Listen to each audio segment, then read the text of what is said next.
Hola, ¿qué tal a todos y todas quienes nos acompañan? Bienvenidos a este webinar que está a cargo de nuestro equipo de asesoría financiera y que lleva por título nuestro evento Nueva Normatividad IFRS 18 y 19, Implicaciones y Beneficios.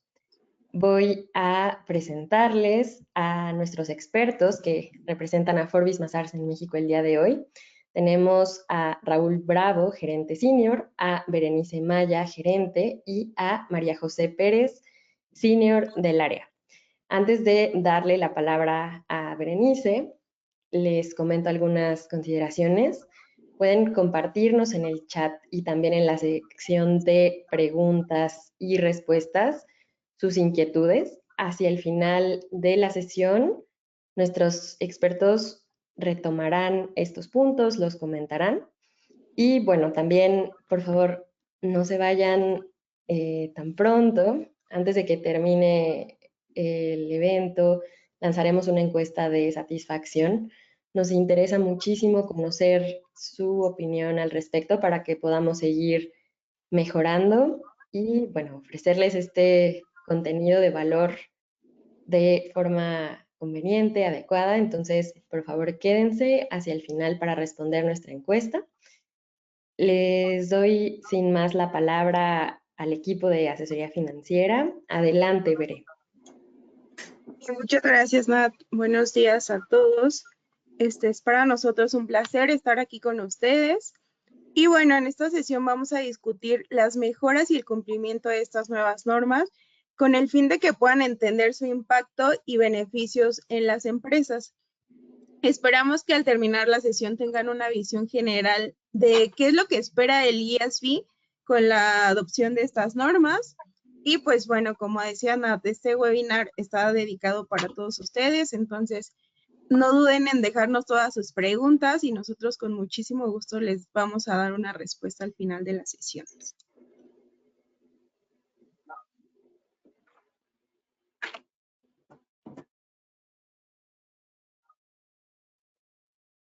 Y bueno, en primera instancia,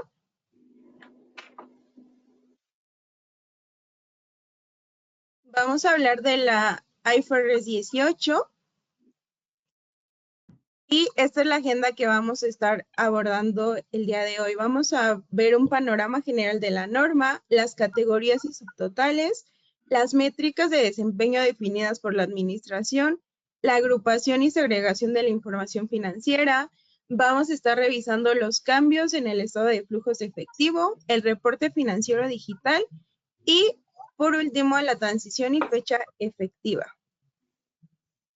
Bueno, aquí antes de meternos de lleno a este tema, les voy a dar una breve introducción para que podamos entender un poco esta nueva norma.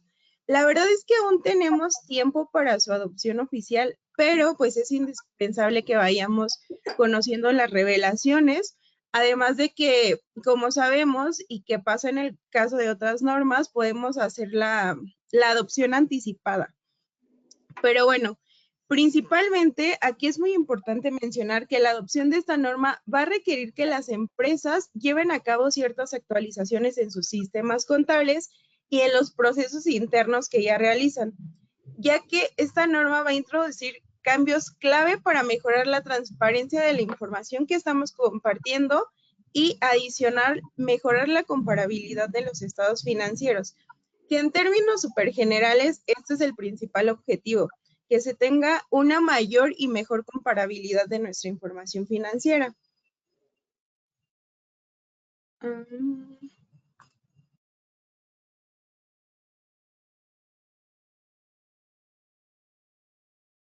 Y bien, en este slide vemos un panorama general de lo que es la norma que, como ya les mencioné un poco, tiene como objetivo mejorar la calidad de la información que vamos a presentar.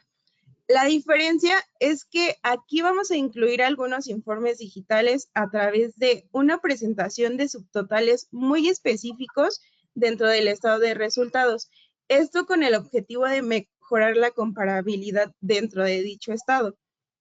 También se van a incluir revelaciones sobre las métricas de desempeño por parte de la gerencia y esto como para proveer mayor transparencia. Igual va a mejorar los requerimientos para segregar y desagregar la información financiera para tener mucho más información más útil para los usuarios de los estados financieros.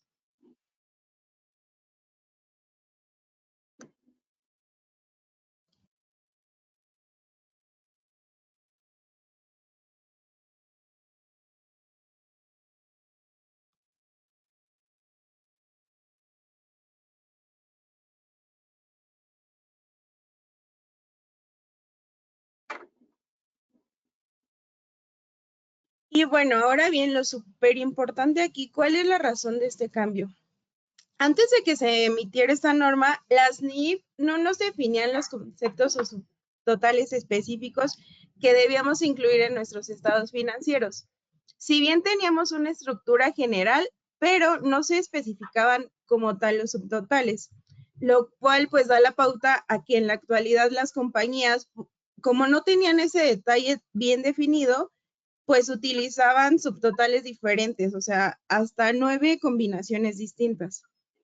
En este sentido, un dato importante es que más del 60% de las empresas ya presentan, si bien un resultado operativo, pero ¿cuál es el problema aquí? Que no tienen métodos de cálculo consistentes, lo cual pues obviamente reduce la comparabilidad de la información financiera, que es justo lo que no queremos y por ende en lo que nos va a ayudar a mejorar esta nueva norma. Y bueno, en estas gráficas podemos ver dos preguntas de una encuesta que se realizó a algunas empresas. La primera que vemos es, ¿la utilidad o pérdida por la inversión en asociadas forma parte de la utilidad de operación? Como lo marca esta primera gráfica, el 72% respondió que no y solo un 28% sí lo están incluyendo. La siguiente pregunta es, ¿el costo por intereses en las obligaciones por beneficios definidos se incluye dentro de la utilidad de operación? Aquí solo el 23% respondió que sí y otro 25% ni siquiera están seguros de que lo están incluyendo.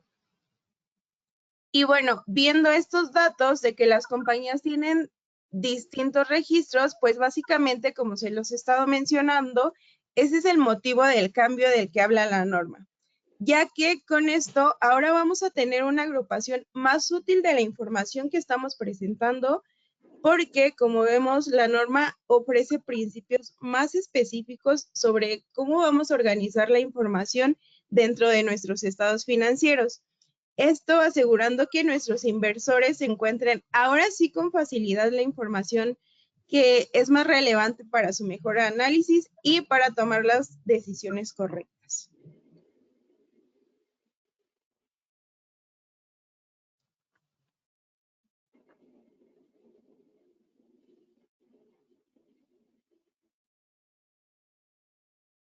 Bueno, ahora vamos a hablar un poco de los criterios de clasificación y presentación.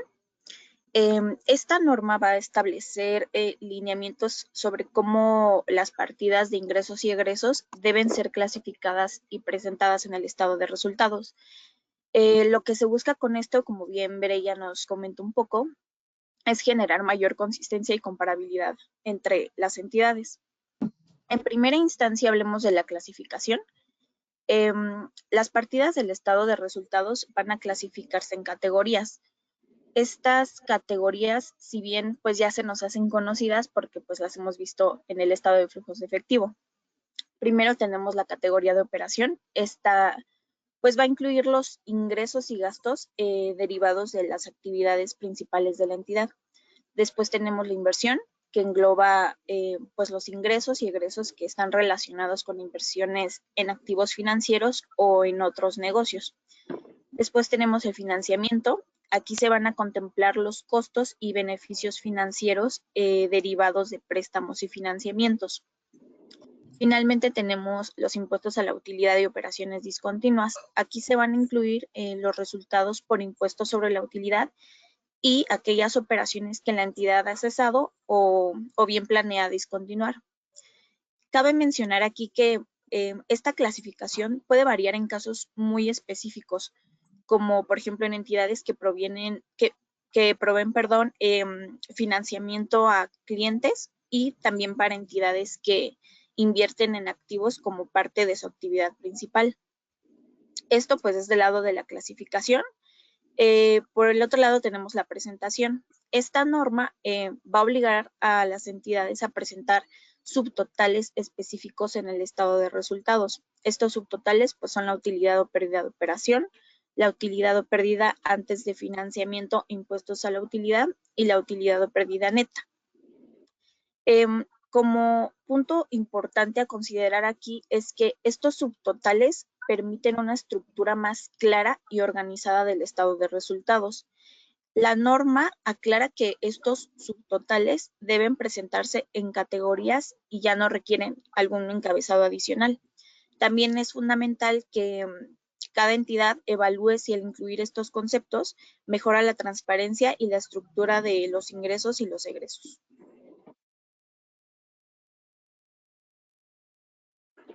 Continuando con esta parte de la IFRS 18, ya de manera gráfica vemos el resumen de impactos en el estado de resultados, como pueden visualizar en la presentación.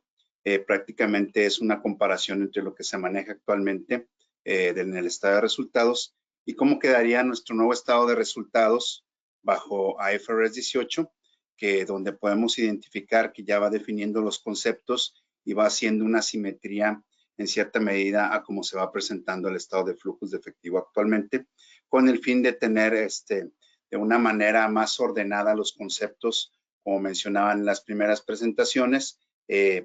Había diferentes criterios en cuanto a conceptualizar lo que da la utilidad pérdida bruta, la utilidad o pérdida de operación, la utilidad o pérdida antes de impuestos, y en este caso lo está haciendo de una manera que pueda ser más práctica para el lector de estados financieros y que pueda hacer también cierta congruencia con lo que está presentándose en el flujo de efectivo actualmente.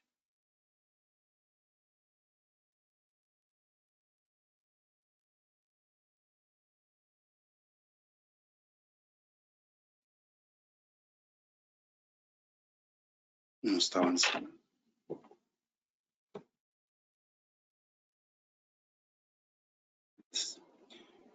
Y adelante. Así es, Raúl. Bueno, ahora hablemos un poco sobre las métricas de desempeño definidas por la administración según la NIF 18. Estas métricas son métricas financieras específicas que la dirección utiliza para comunicar el desempeño de la empresa a los usuarios de los estados financieros. Cabe mencionar que estas métricas no están definidas específicamente por las NIF, sino que son elaboradas por la administración de cada entidad, lo que les otorga flexibilidad, pero también genera la necesidad de revelaciones claras y consistentes para evitar confusión o malinterpretaciones al presentar la información financiera. Dentro de las revelaciones requeridas está, primero, la reconciliación cuantitativa de las métricas a una medida comparable según las NIF. ¿A qué se refiere esto? Pues aquí se requiere mostrar cómo se conecta la métrica de desempeño definida por la administración con los subtotales o totales de los estados financieros preparados bajo NIF. La importancia aquí es que permite a los usuarios entender cómo se calcula la métrica y compararla con cifras estándar de los estados financieros. Este tipo de información a revelar es cuantitativa. Después tenemos el entendimiento del método de cálculo y su utilidad. Aquí nos habla de que se debe explicar cómo se calcula la métrica y por qué es relevante para los usuarios de los estados financieros. La importancia es que proporciona claridad sobre el proceso de cálculo y cómo contribuye a la toma de decisiones. Este tipo de información a revelar es cualitativa. Después tenemos la declaración sobre la perspectiva de la alta dirección y comparabilidad. La dirección debe aclarar que estas métricas reflejan su perspectiva sobre el desempeño de la empresa y que no son necesariamente comparables con métricas similares de otras entidades. La importancia aquí es que ayuda a los usuarios a contextualizar la métrica y a evitar confusiones o comparaciones que no son adecuadas. Y finalmente tenemos la explicación de los cambios realizados en las métricas. Si hay cambios en la definición, en el método de cálculo o presentación de las métricas, esto se debe detallar y explicar tanto cuantitativamente como cualitativamente. La importancia de esto es que de esta manera se garantiza consistencia, transparencia y una mejor comprensión de los cambios por parte de los usuarios. Este tipo de información a revelar es de carácter cualitativo y cuantitativo.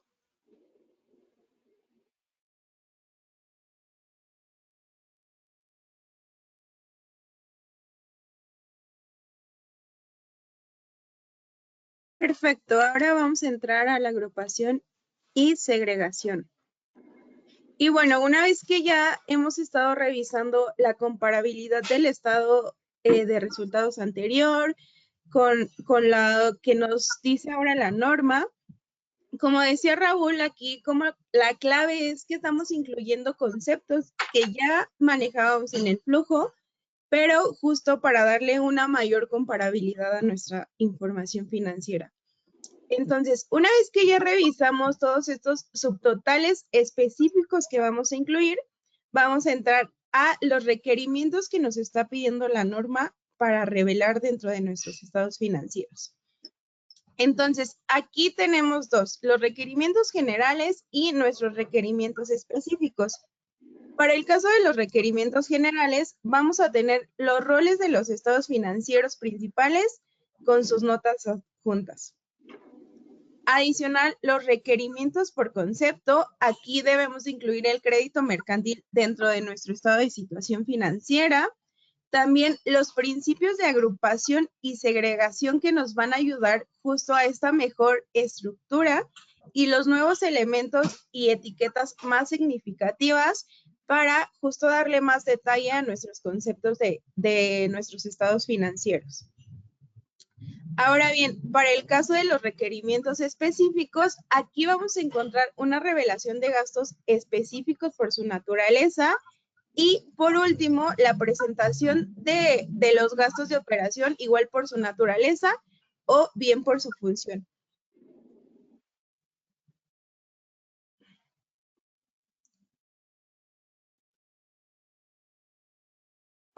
Adelante.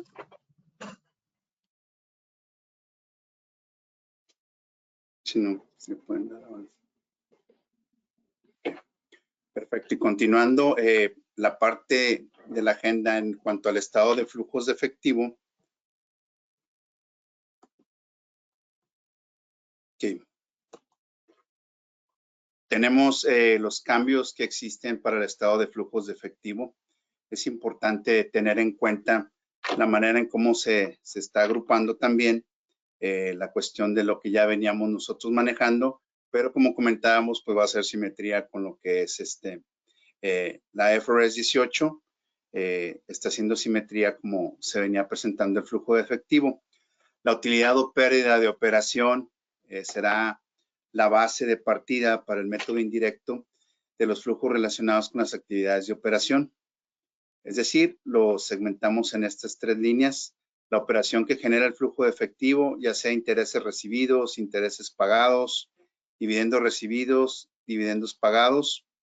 Las entidades que no tienen definida su actividad principal, ya la va a tener definida lo que es las actividades de inversión, como lo venimos viendo, actividades de financiamiento, actividades de inversión y actividades de financiamiento. Las entidades que sí definen su actividad principal, pues va a ser una categoría ya sea como actividades de operación, inversión o financiamiento según corresponda.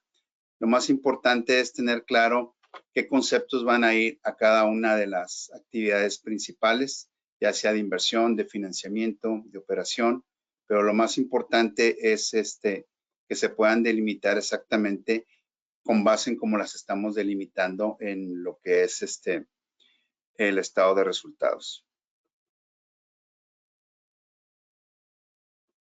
Luego continuamos con lo que es el cambio en el estado de flujos de efectivo, la segunda parte también. Vamos a ver que la utilidad o pérdida de operación como punto de partida para el método indirecto de los flujos de efectivo relacionadas con las actividades de operación. Se va a tener la eliminación de las opciones de presentación de los flujos de efectivo por intereses y dividendos pagados y recibidos para actividades que no tienen definida su actividad principal. Las entidades que tienen definida su actividad principal deben clasificar los intereses pagados y los dividendos recibidos, cada uno en una sola categoría, ya sea de operación, de inversión o financieras, según corresponda.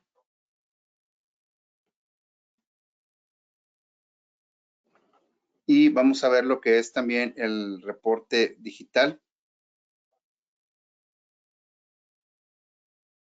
La idea de estar mejorando los informes digitales, vamos a identificar las necesidades de los inversionistas respecto a los reportes digitales, la comparable entre entidades y por venta de varios periodos.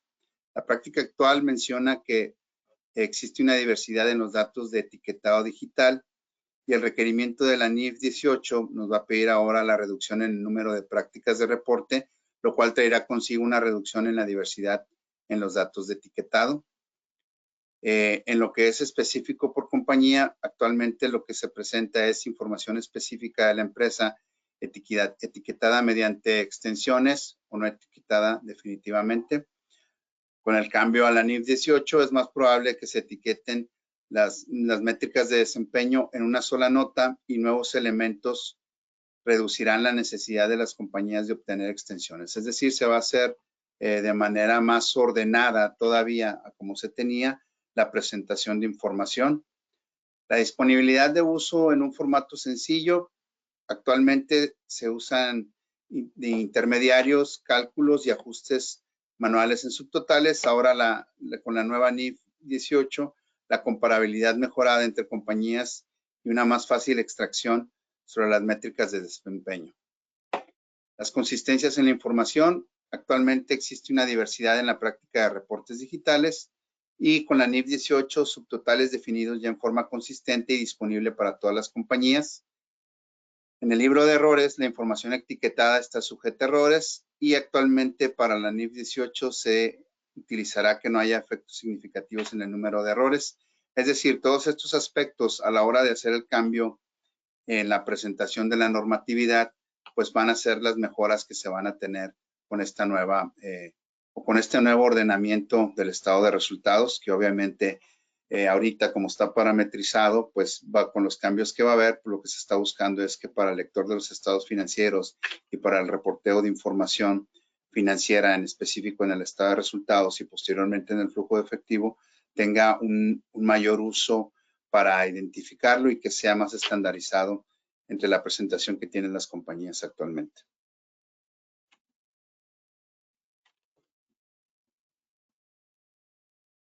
Y que para recapitular un poco esto que nos comenta Raúl, pues los puntos clave aquí serían que esta norma pues aborda pues los desafíos actuales que se tienen al presentar informes financieros digitales. Asimismo, pues como ya lo hemos mencionado a lo largo de la presentación, pues facilita la comparabilidad, la consistencia y accesibilidad de la información digital, así como también pues mejora el uso y entendimiento de las métricas de desempeño que comentábamos hace unos momentos, que pues son claves para los inversionistas. Por ende, pues reduce la complejidad y los errores asociados a la práctica actual. Ahora veremos la transición y fecha efectiva. La fecha de emisión de la nueva NIF es el 30 de abril del 2024 y la fecha efectiva es el 1 de enero de 2027 para la emisión de los estados financieros al 31 de diciembre de 2027. Los requerimientos aplican para todas las entidades, sin excepción, a partir de la fecha efectiva, excepto para aquellas que hayan elegido la adopción anticipada.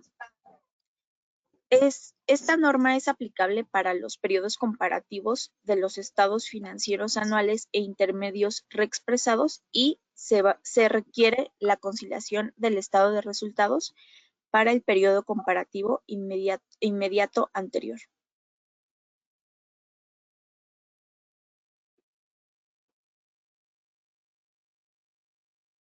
Perfecto. Y bueno, aquí solo como a manera de resumen, básicamente los principales cambios que nos ofrece la IFRS 18 va a ser la estructura estandarizada, ahora sí, del estado de resultados, como ya les decía, para poder comparar mejor nuestra información financiera. También la mayor transparencia en nuestras métricas de rendimiento, porque esta norma le exige a las empresas que dé más detalles sobre todas estas métricas, y también que vamos a tener justo esta agrupación de la información, porque ofrece como principios más específicos sobre cómo vamos a organizar nuestra información dentro de nuestros estados financieros. Y bueno, adicional a esto, pues tiene muchos beneficios clave para los inversores, principalmente la comparabilidad, que es lo que ya veníamos viendo, la mejor toma de decisiones y mayor confianza en la información que estamos revisando. Entonces, con esto cerramos la IFRS 18 y esos son los principales cambios que nos está ofreciendo ahorita la nueva norma. Ahora bien, vamos a entrar con la IFRS 19, que nos habla de las subsidiarias sin responsabilidad pública, sus divulgaciones. Y bueno, en mayo de 2024, el IASB emitió la NIF 19 como parte de su iniciativa para presentar ciertas divulgaciones. Esta norma básicamente está destinada a simplificar la preparación de nuestros estados financieros, hablando de subsidiarias. Esto es su principal objetivo, la simplificación de lo que vamos a revelar de nuestras subsidiarias o del grupo.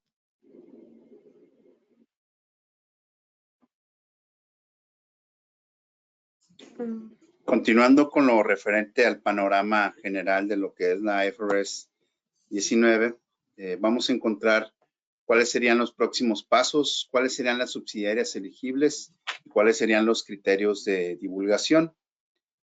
Prácticamente los próximos pasos, pues, son efectivos en periodos contables que comiencen a partir del 1 de enero del 27, obviamente con una aplicación anticipada que es permisible.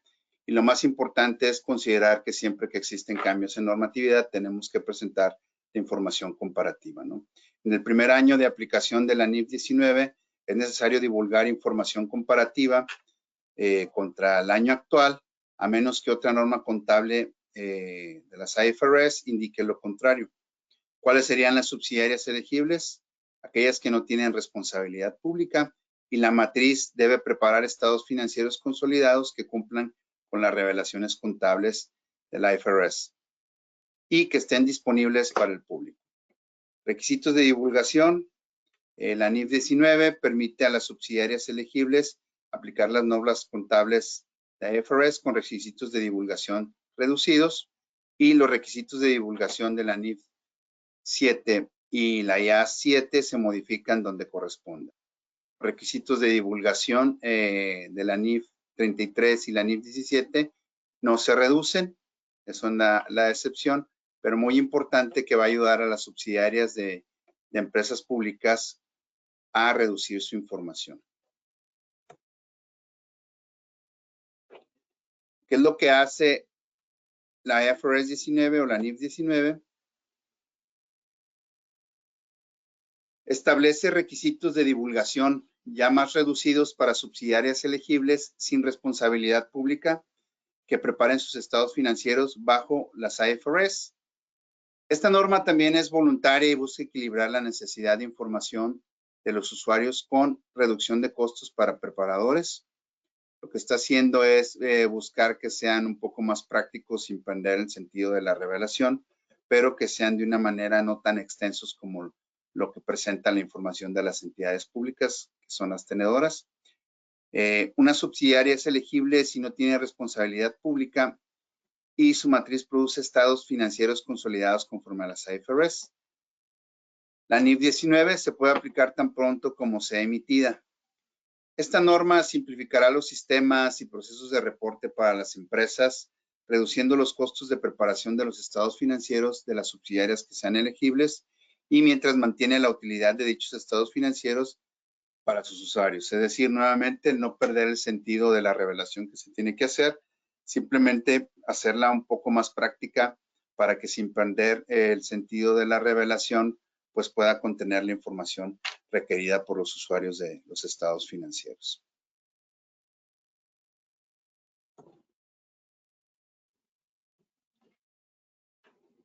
¿Dónde sería la aplicación de la norma?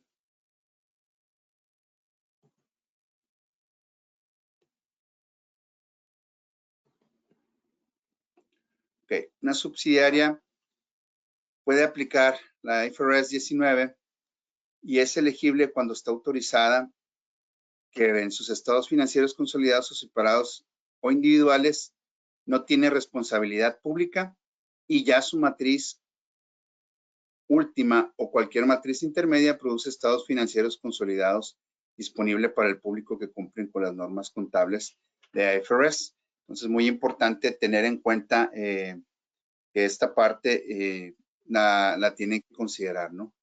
Que no sea una empresa de responsabilidad pública y que su matriz última o aquella controladora o matriz intermedia pues ya esté presentando estados financieros consolidados para el público en general bajo normas contables de IFRS.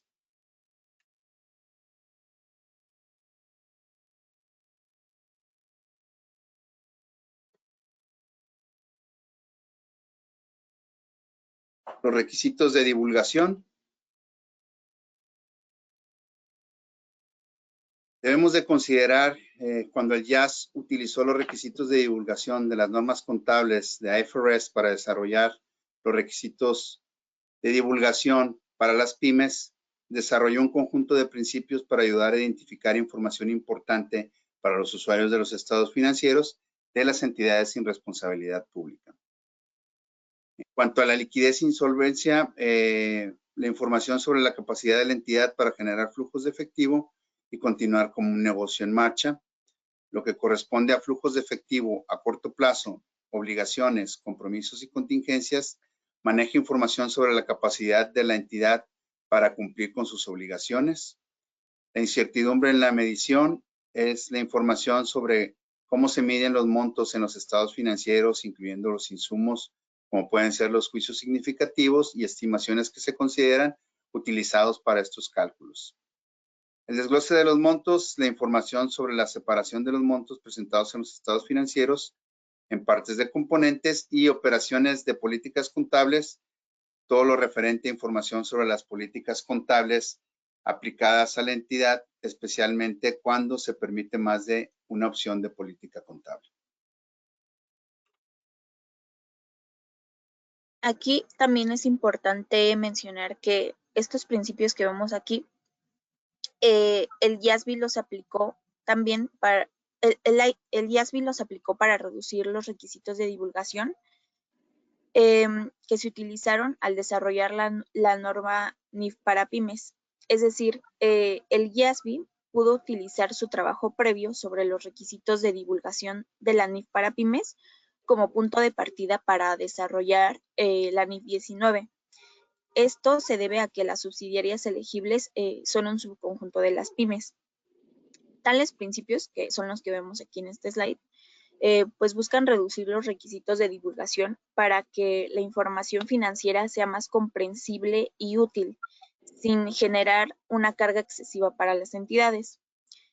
Al enfocarse en los aspectos clave que son los que vemos en este slide, como la liquidez, las obligaciones y la transparencia en la medición, se logra un balance adecuado entre la simplificación y la utilidad de la información.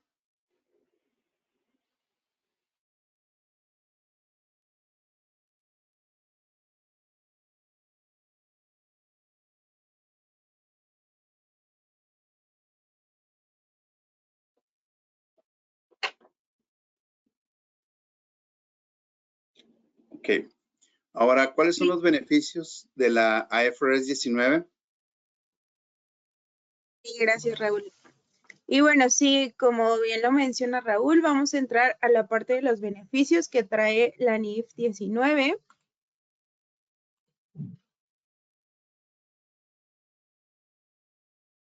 Y bueno, como ya lo hemos visto en slides anteriores, esta norma va a reducir los costos y va a simplificar los reportes que vamos a emitir, pero esto sin afectar la utilidad de nuestros estados financieros. En sí, estos nuevos reportes van a beneficiar a las subsidiarias, pero también a sus grupos y a sus propietarios. Los beneficios que van a tener cada subsidiaria o bien el grupo va a variar dependiendo las circunstancias de cada entidad. ¿Qué va a incluir esto? Bueno, pues va a incluir los requisitos contables aplicados por cada subsidiaria, la configuración de los sistemas y los procesos de reporte que existen ya dentro del grupo y algunos otros factores como pueden ser las leyes o regulaciones aplicables por la subsidiaria o bien por el grupo. En general, esta norma nos va a beneficiar a las empresas ya que va a existir la eliminación de costos innecesarios en el proceso del reporte financiero que se venía haciendo. Esto justo a través de esta simplificación de los reportes que vamos a emitir. Además, también va a haber una identificación mucho más práctica de los asuntos clave, impactos materiales o bien de las tendencias operativas y financieras que va a tener cada compañía. Otra cosa relevante aquí es que esta norma va a traer la eliminación del dual reporting. ¿Qué quiere decir esto? Que se hará la alineación de las políticas contables tanto de las subsidiarias como de la holding, lo cual pues obviamente nos va a permitir tener esa mayor comparabilidad entre la holding y las subsidiarias, ya que aquí sí vamos a unificar todas nuestras políticas contables con esta norma. Y también los ahorros generados se van a extender desde la subsidiaria al grupo e incluso a los accionistas. Esto va a depender de algunos factores.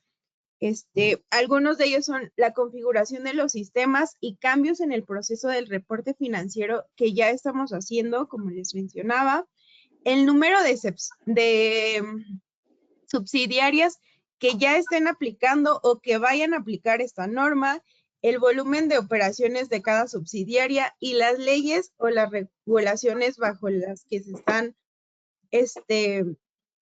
aplicando el entorno económico todas estas compañías o subsidiarias.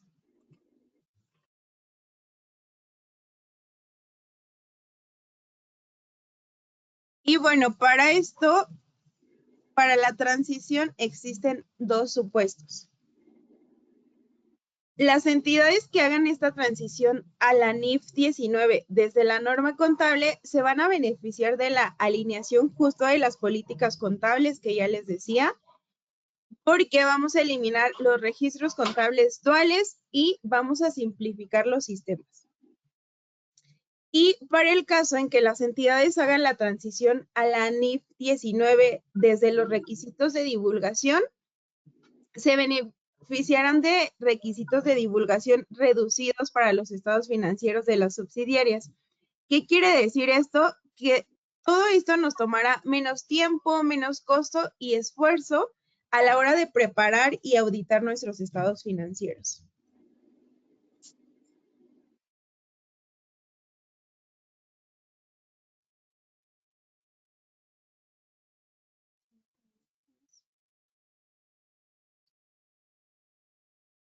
Y bueno, la adopción global de la NIF 19. Aquí se necesita una adopción global para desbloquear todo el potencial que trae esta nueva norma. En esta diapositiva vemos la magnitud de las oportunidades que la NIF 19 ofrece en las jurisdicciones que adoptan estas nuevas normas contables. En primera instancia tenemos 137 jurisdicciones que requieren o permiten a las entidades sin responsabilidad pública aplicar justo estas normas contables. Por otro lado, tenemos 150 jurisdicciones que permiten a las entidades sin responsabilidad pública aplicar la norma contable para pymes.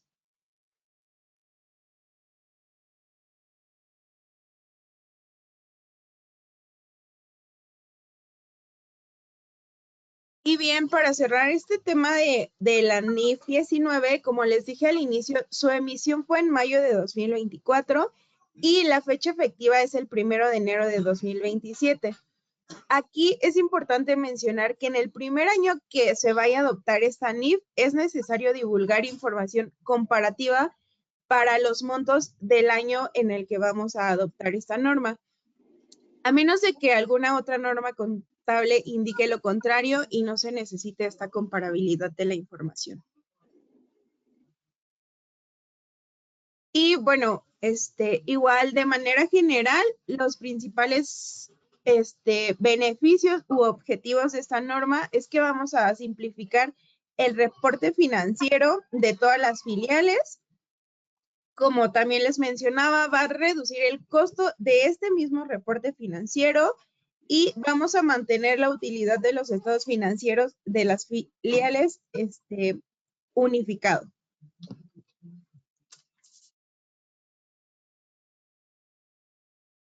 Aquí, Raúl, no sé si ustedes agregar algo. Sí, lo más importante es que vayan considerando estos cambios.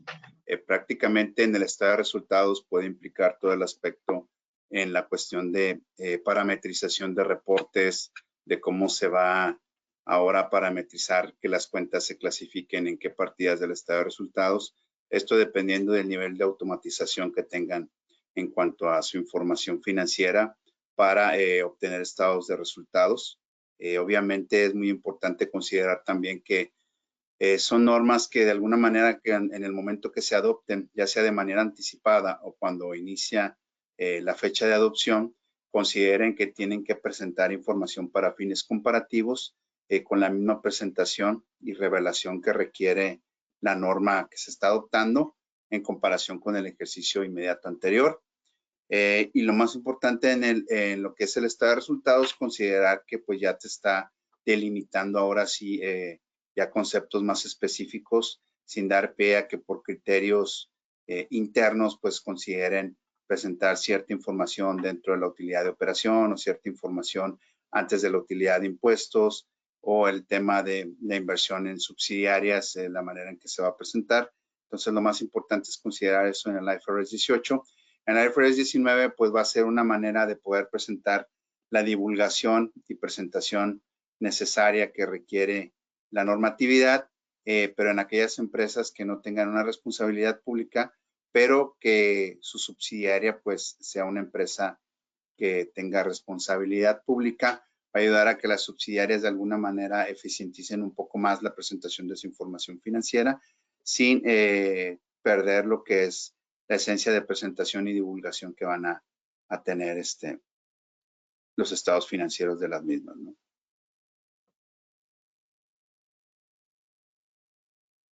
Y bueno, por esta parte concluimos con lo que es la presentación como tal y pasamos a la parte de preguntas y respuestas. Sí, muchas gracias, Raúl. Tenemos varias preguntas, entonces se las compartiré a continuación.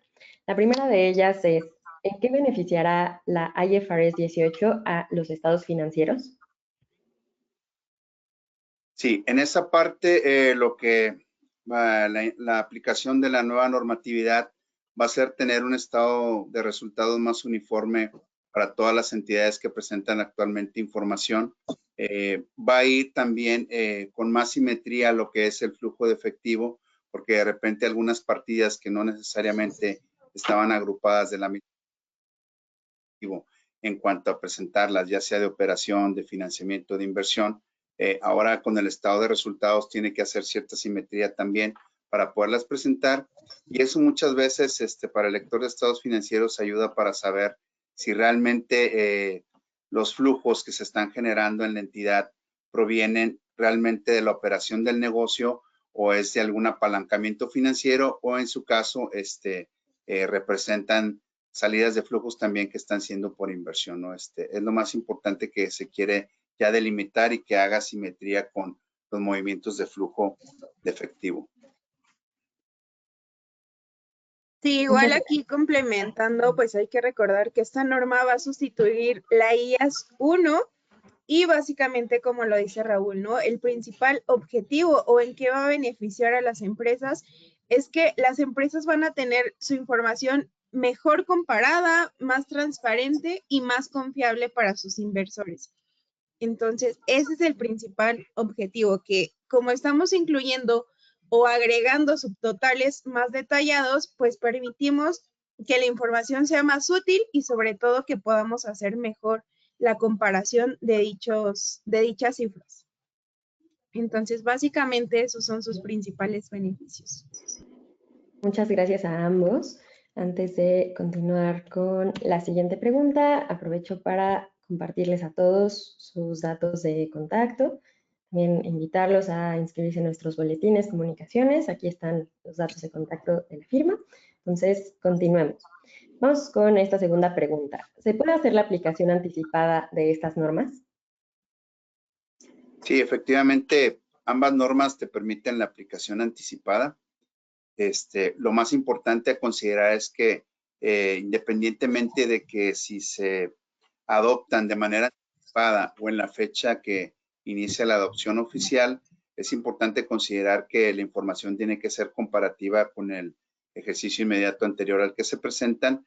Entonces, por lo tanto, tienen que hacer de alguna manera el trabajo para preparar la información comparativa un ejercicio antes al que va a ser comparativo, ¿no?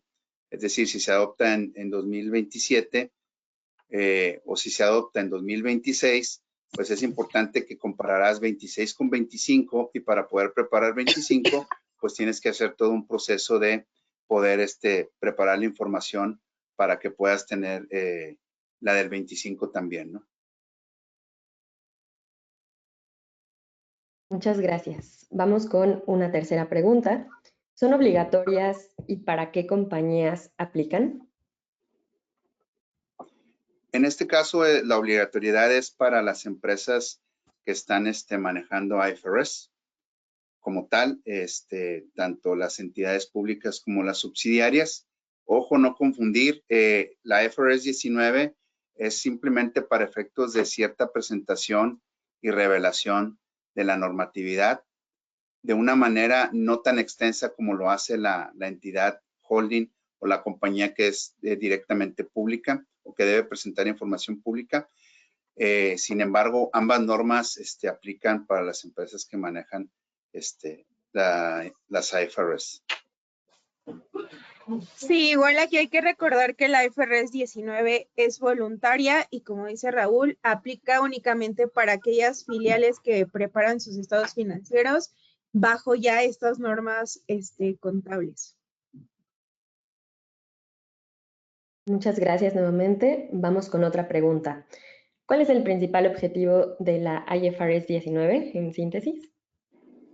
Prácticamente hacer de una manera más concisa la información que deben revelar las subsidiarias que no son directamente públicas o de divulgación pública, con el fin de que obviamente tengan parametrizada la misma presentación y revelación que tiene la holding, pero de una manera más resumida, sin perder la esencia de lo que es la presentación y divulgación. Es decir, va a ser más práctica la información que van a presentar y a divulgar en su información financiera.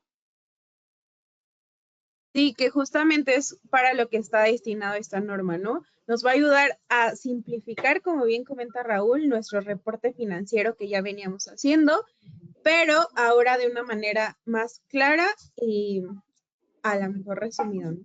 Bueno, resumido. Muchas gracias. Esas son las preguntas que tenemos de momento. Les agradezco mucho la exposición y todo este contenido de valor compartido. A nuestra audiencia le aliento a hacernos llegar más preguntas o comentarios, tanto a nuestro correo corporativo como al de nuestros expositores. También a seguirnos en nuestras redes sociales. Tendremos próximamente más eventos y mucho contenido de valor para ustedes. Sin más, Raúl, Berenice, María José, muchas gracias. Nos vemos próximamente y a nuestros asistentes, por favor, no se vayan sin responder nuestra encuesta de satisfacción. Queremos crear contenido significativo para ustedes. Muchas gracias a todos. Buen día. Muchas gracias a todos. Buen día y ahí están nuestros contactos por cualquier duda adicional. Con mucho gusto los apoyamos. Felices fiestas a todos. Gracias a todos.